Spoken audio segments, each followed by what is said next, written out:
Located in the heart of Harold's Cross, Dublin, lies Mount Jerome Cemetery and Crematorium. To date, it has received 250,000 funerals and 10,000 for cremation. Here we look at just two of the many stories Mount Jerome has to offer. These two stories are true and have been verified by historians.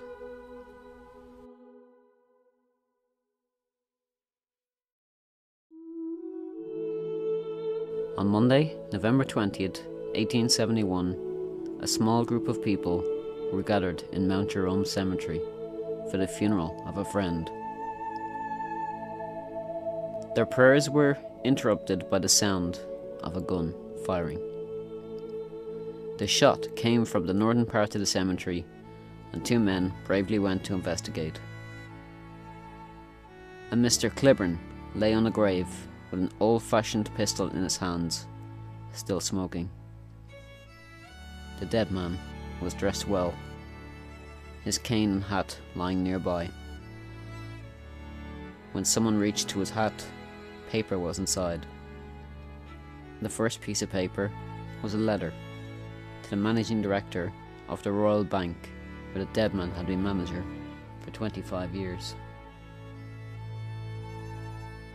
In it said, after the American Civil War, Mr. Clibborn had started to invest in Wicklow copper, buying shares worth £22 each.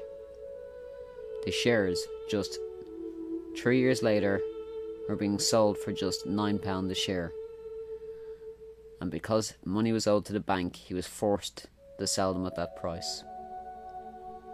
The letter also explained how he suspected the mine was about to hit a rich vein and would be worth a lot more, but the bank would not listen and forced him to sell. The second letter was addressed to his wife and child and simply said, "My dear good wife and son, forget me. I cannot help myself. I'll put all our money into Wicklow copper. Your unfortunate but well-meaning John." The last piece of paper was for the receipt of the grave he now lay on. John Clibborn was buried on Friday, November the 24th, 1871, in the grave where he took his own life. Shortly after, Wicklow copper struck a rich vein. Each share doubled in price.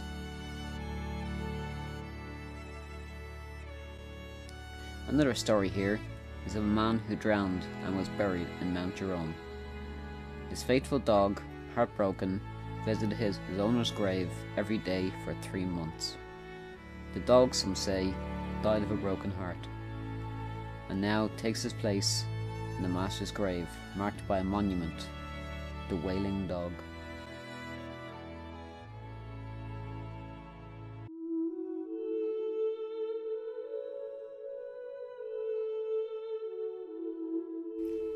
I finished these stories by adding my own. Here lies some of the ashes behind the plaque. These ashes belong to my father, who died of cancer in 2004. If the ghosts of Mount Jerome sit and tell stories, I am sure of one thing. My dad has them in stitches laughing. I dedicate this video to Austin Evans, my dad.